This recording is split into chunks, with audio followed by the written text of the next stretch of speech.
Hello everyone, welcome back to the channel. In this video I'm going to walk you through an easy step-by-step guide on how to buy USDT on MoonPay app. So let's quickly dive into it. So one of the easiest and the quickest way for you to be able to buy USDT on MoonPay is to open the MoonPay app on your phone and logging into your account. So tap the buy button on the home screen, then select the USDT title from the list of cryptocurrency, then enter the amount of USDT you want to purchase in your local currency.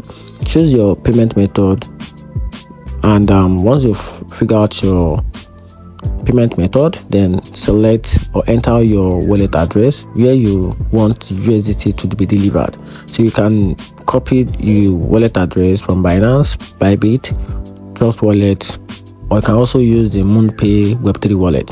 So make sure you review the details carefully, which is the purchase detail. So check the fee, the amount, and wallet address carefully. Make sure you copy this correct wallet address.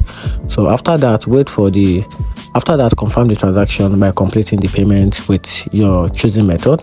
Wait for processing, and MoonPay will send USDT to your provided wallet address, and check your wallet to confirm the USDT has arrived. And here's a quick product note: always double check your wallet network, which is the ERC20 or TRC20 or others, before entering the address. Using the wrong network may result in a loss of fund. And that's it. Hope you find the video helpful. Turn on the notification button and subscribe for more.